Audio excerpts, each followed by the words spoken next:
नमस्कार दोस्तों, जय माता दी। मेरे YouTube चैनल में आपका बहुत बहुत स्वागत है। आज के इस वीडियो में हम आपको करवा चौथ के व्रत से जुड़ी एक और कहानी सुना रहे हैं, अर्थात करवा चौथ से जुड़ी पारंपरिक एवं प्रचलित चौथी कथा सुना रहे हैं। दोस्तों, आपने यदि अभी तक हमारे चैनल को सब्सक्राइब नहीं किया हो तो आप इसे आज ही सब्सक्राइब कर लें। साथ में बेल आइकन को प्रेस करके उसके नोटिफिकेशन को ऑन कर लें, जिससे हमारे आने वाले सभी वीडियो आपको समय समय पर मिलते रहें। आइए सुनते हैं करवा चौथ के व्रत से जुड़ी चौथी कहानी। इसमें बंडा भैया की कथा का वर्णन किया गया है। एक वणिक परिवार में 7 बेटों की बहुएं थीं। 6 बहुओं के पीहर वाले बहुत धनी थे और भरे पूरे परिवार के थे। छोटी 7वीं बहू के परिवार में कोई भाई बहन और नहीं था तथा वह बहुत गरीब भी थे। इसी कारण 6 बहुओं के पीहर से बहुत सा दान दहेज आया था और उसके पश्चात भी उसके भाई जब जब बहुत सा सामान भी लाते रहते थे। इस तरह परिवार में उन 6 बहुओं का बड़ा मान सम्मान था। छोटी बहू घर का सारा कामकाज करती थी, किंतु सभी उसकी बुराई फिर भी करते थे। प्यार उसके सास ससुर भी नहीं करते थे और उसे समय समय पर खरी खोटी सुनाते रहते थे। एक दिन छोटी बहू घर से अकेली निकल पड़ी और बियावान जंगल में जाकर जोर जोर से रोने लगी। आज करवा चौथ व्रत का दिन था। उसकी जेठानियों के घर से करवा चौथ व्रत के लिए उनके भाई करवा और सौभाग्य की सामग्री की पिटारियां लेकर आए थे। छोटी बहू के घर में कौन था जो उसके लिए कुछ लाता। इसी से वह दुखी होकर जंगल में रोती हुई विचारने लगी। एक नाग उसके रोने को सुन रहा था। वह अपने बिल में से निकलकर उसके सामने आया और मनुष्यों की बोली में पूछने लगा कि बहन, तुम क्यों रो रही हो? आज तो करवा चौथ के व्रत का दिन है, हंसी खुशी व्रत करो। इस पर छोटी बहू पहले तो नाग को देखकर डर गई, फिर साहस करके बोली कि आज करवा चौथ व्रत का दिन है।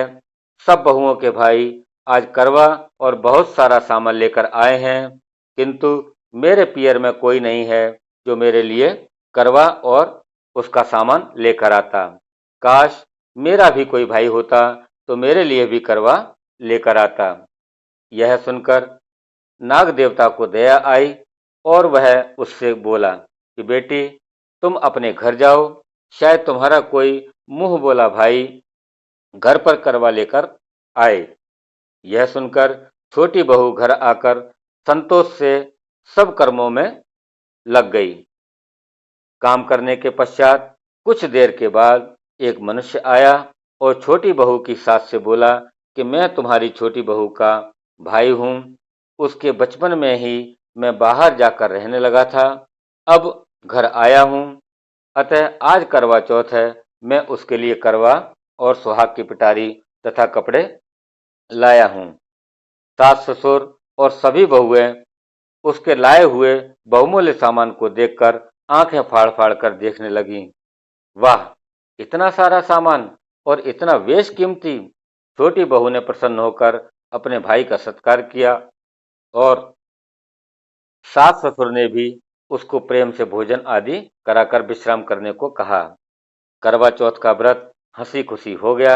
अगले दिन छोटी बहू का भाई उसकी सास से बोला, माताजी, मैं बहन को कुछ दिन के लिए घर ले जाकर रखूंगा, आप इसे मेरे साथ भेज दीजिए। इस पर सास ने उसे प्रसन्नतापूर्वक उसके भाई के साथ भेज दिया। वह मनुष्य रूप में नागों का राजा था।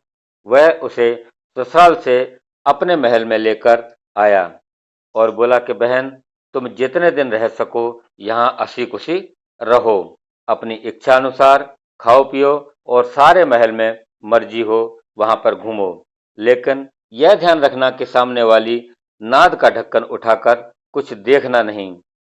छोटी बहू भाई के महल में आराम से रह रही थी कि एक दिन जब भाई कहीं गया हुआ था तो उसने नाद का ढक्कन उठाकर देखने का विचार किया। उसने सूने महल में नाद के ढक्कन को उठाया तो उसे उसमें नाग के बच्चे इधर उधर घूमते हुए मिले। जब उसे किसी के आने का आभास हुआ तो उसने जल्दी से उस ढक्कन को रख दिया।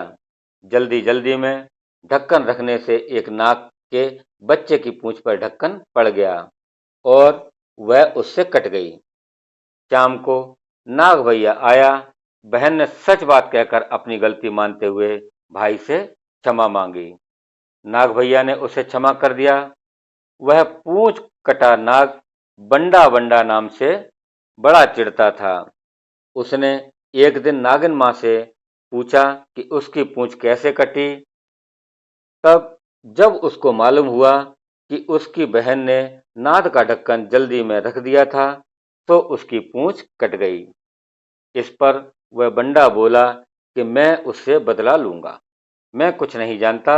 माँ ने उसे बहुत समझाया कि यह गलती से हुआ था, यह जानकर तो किसी ने नहीं किया था। तब वह बंडा बोला कि यह मैं नहीं जानता, मैं उससे जरूर बदला लूंगा। एक दिन बंडा अपनी बहन के घर चुपचाप पहुंचकर छिप गया। वह अवसर की ताक में था कि उसे काटकर घायल करे।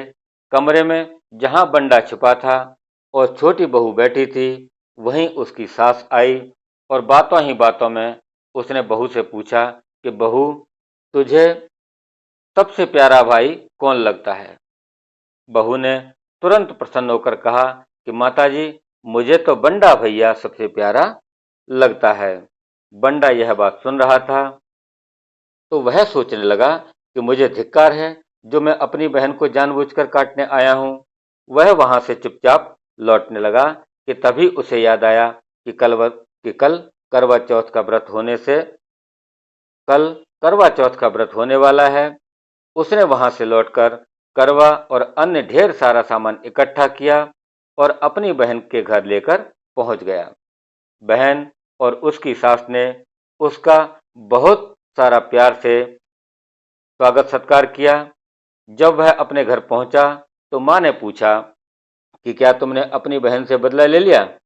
इस पर वह बंडा बोला कि माँ, वह तो मुझे सबसे ज्यादा प्यार करती है, ऐसी बहन से कौन बदला लेगा?